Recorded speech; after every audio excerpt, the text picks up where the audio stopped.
어제 말씀을 드렸다시피 미국 같은 경우는 오늘 노동절이라 휴일입니다. 그래서 미국 증시는 휴장인 가운데 비트코인은 절대 잠들지 않죠. 오늘도 거래가 일어나고 있는 암호화폐 시장. 다만 비트코인은 26,000달러대를 회복해주지 못하고 25,800달러 선까지 다시 밀리고 있는 안타까운 모습 보여지고 있는 가운데 이더리움 가격은 1,628달러. 암호화폐 시장의 심리 상태는 공포 단계에 머문 상태에서 오늘도 거래들이 진행이 되고 있습니다. 바로 소식으로 넘어가 보도록 하겠는데요. 엘살바도르 내 2개 은행에서 대출금 및 카드 빚을 비트코인으로 받는다라는 소식이 나왔습니다. 두 은행의 이름은 쿠스카틀란 그리고 아그리콜라 은행이라고 합니다. 반면에 싱가폴 같은 경우 암호화폐 아시아 쪽에서는 허브로 이름이 거론될 정도로 친암호화폐적인 성향을 보여줬었던 나라인데요.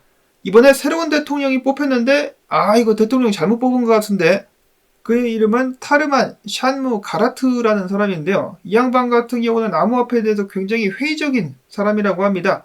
그 전부터 암호화폐를 순전히 투기적 그리고 투자하는 데 있어서 약간 미친 짓이라고 언급을 한 바가 있다고 하는데요. 그리고 또한 더 나아가서 암호화폐 합법화의 의문을 제기하기도 한 그런 인물이 싱가포르의 대통령으로 당선이 됐습니다. 싱가포르 시민들 실수했어요. 실수. 이어서는 유명 거래소입니다. 비트파이넥스. 과거에 거래소 내에서의 수수료 수익 중의 일부를 비트코인으로 사가지고 대차 대조표에 보관하겠다라는 약속을 지켜왔다라고 밝혔습니다. 다만 지금 몇 개를 들고 있는지는 비밀. 왜 안 알려주는 거야? 한편 비트파이넥스의 CTO 같은 경우는 비트코인으로부터 엄청난 혜택들을 받은 암호화폐 거래소들은 수익의 일부를 비트코인에 재투자하는 정책을 가져야 된다라고 이야기를 했습니다. 국내 거래소들 이런 거 본받아야죠. 이어서는 바로 동향 및 분석으로 넘어가 보도록 하겠습니다. 이번 주도 마찬가지로 코인리스가 국내 암호화폐 투자자들 2,000명을 대상으로 물었습니다. 장세가 어떻게 될 것 같냐? 응답자 중에 36%는 이번 주에 비트코인이 상승할 것이다. 52.8%는 중립, 횡보를 하게 될 것이다. 반면에 하락을 보고 있는 사람들 같은 경우는 19%에 달했습니다. 저번 주에 좋은 소식들이 나왔음에도 불구하고 이렇다 할 반등은 보여주지 못한 비트코인. 이번 주에는 어떨까? 한편 위로 털리고 아래로 털리고 선물 거래를 하는 사람들도 이제는 좀 지쳤는지 바이낸스의 비트코인 미결제 약정이 5개월 내에 가장 적은 수치를 나타내고 있었다. 소식 나왔었고요. 다음으로는 긍정적인 분석들 좀 보도록 하겠습니다. 최근에 부정적인 분석들이 너무 많이 나와가지고 정말 괴롭다라고 하시는 분들이 계셨는데 긍정적인 분석 보자면은 첫 번째로는 비트코인의 분석가 크립토코는 이렇게 이야기를 합니다. 크리스 무디의 지표에 따르면은 비트코인 바닥은 이미 지났다. 녹색 캔들이 끝나면은 바닥이 지났다는 신호인데 녹색이 끝나고 회색 캔들 6번째에 위치를 하고 있다. 지금 현재 많은 사람들이 블랙스완 이벤트를 두려워하면서 더 많은 폭락을 예상하고 있는데 이런 식으로다가 거시적 상황을 걱정했었던 사람들 2020년도 때 어떻게 됐느냐? 그들은 걱정하다가 바닥 매수 찬스를 놓쳐버렸다. 비트코인은 앞으로 새로운 저점 갱신이 아닌 소강 상태를 유지할 것이며 이 지표가 궤도에 오른다면 2025년 말은 상승장의 정점이 될 것이다라고 이야기를 했습니다. 그래서 바닥은 찍혔다. 바닥은 찍힌 상황에서 지금 소강 상태 및 축적을 하고 있는 상황 속에서 조만간에 상승이 이어지면서 2025년 말까지 고점을 찍게 될 것이다 라는 예측입니다. 다음으로는 비트코인 데이터 21이라는 분석가인데요. 비트코인 지금 현재 모습이 2022년도 11월과 12월과 흐름이 굉장히 비슷하다라고 지적을 해줍니다. 그러면서 그도 이야기하기를 바닥 찍은 것은 변하지 않은 사실이며 이때와 비슷한 프랙탈이 이어지게 된다면 이런 식으로다가 횡보 및 약간의 하락은 있을 수 있겠지만은 전에 찍었었던 저점을 갱신하지 않은 상황에서 횡보를 이은 후에 상승장으로 가게 될 것. 떨어질 듯 하지만은 버틴다라는 것이죠. 버티고 상승장 가자 라고 이야기를 했었고 닥터 프라핏 분석가 같은 경우는 23,000달러대까지 보고 있긴 하지만 그 자리가 바닥이 되게 될 것이다 라고 이야기를 하고 있습니다. 그 다음에 내년에 반감기 바로 직전에 ETF, 블랙락 ETF 승인까지 겹치게 되면서 상승장으로 날아가게 될 것. 올해 말까지는 계속되는 조정 및 축적이 있겠지만 내년부터 분위기가 바뀔 것이다 라고 예측을 하고 있다는 것이죠. 자, 그래서 많은 사람들이 공포에 쌓여가지고 매수 버튼을 누르지 못하고 있는 사이 축적이 이루어지고 상승장이 시작될 것이다 라는 그러한 예측들이다라고 볼 수가 있겠습니다. 자, 그 다음에 단기적으로 네브라스카는 군어 분석가는 이야기를 비트코인이 이런 식으로 올랐다가 다시 떨어지는 경우에는 추가적인 하락이 나왔었다라는 경고를 남겼었고요. 매크로CRG 분석가 같은 경우는 이전 저점을 갱신한 다음에 25,000달러까지 한번 때려주고 다시 범위 위로 올라와가지고 반등을 보여줄 수 있지 않겠느냐.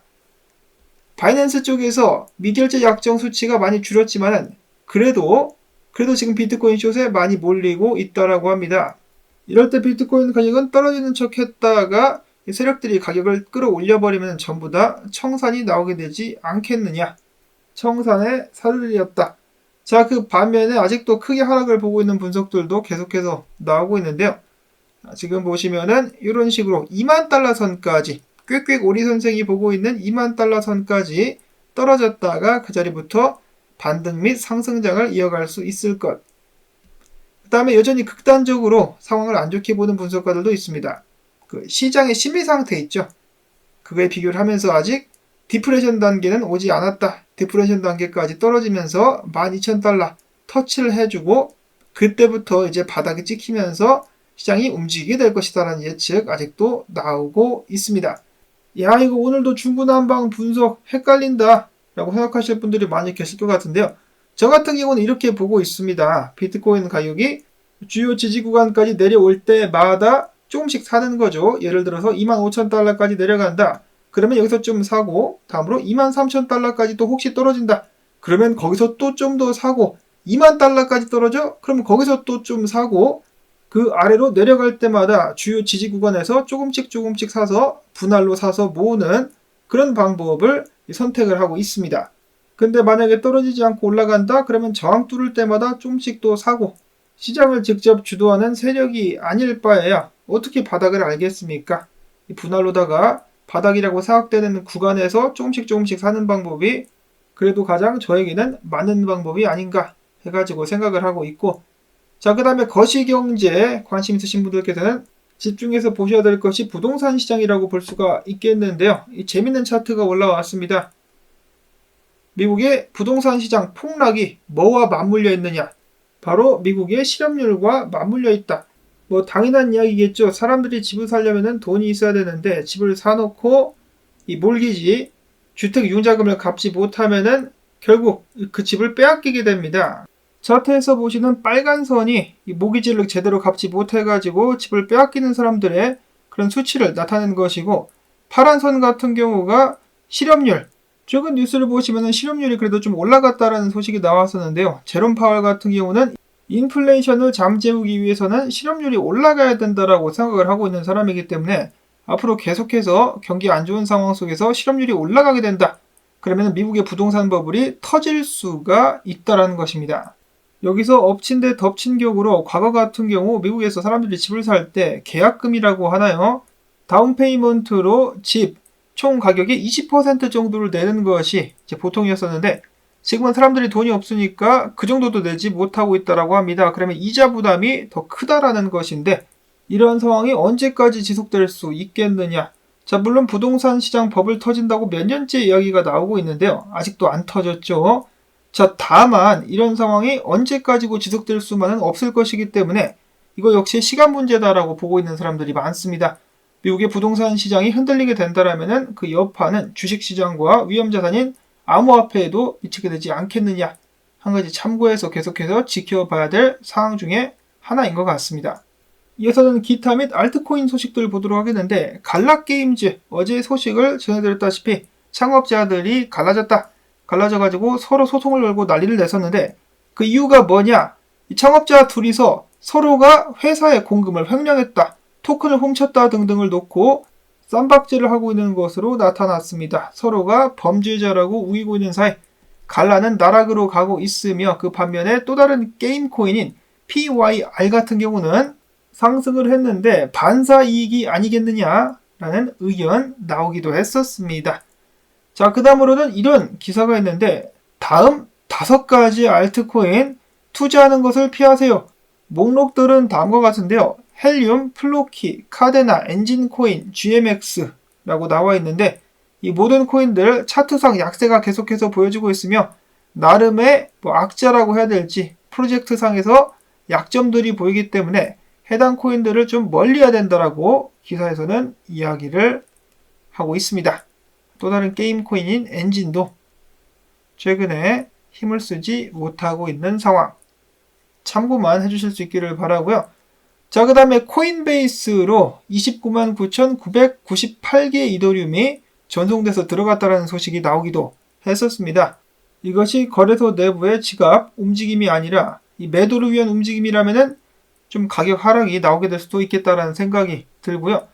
자, 그 다음에 암호화폐를 활용한 가장 큰 카지노 사이트인 스테이크닷컴이 해킹에 의해 털렸습니다.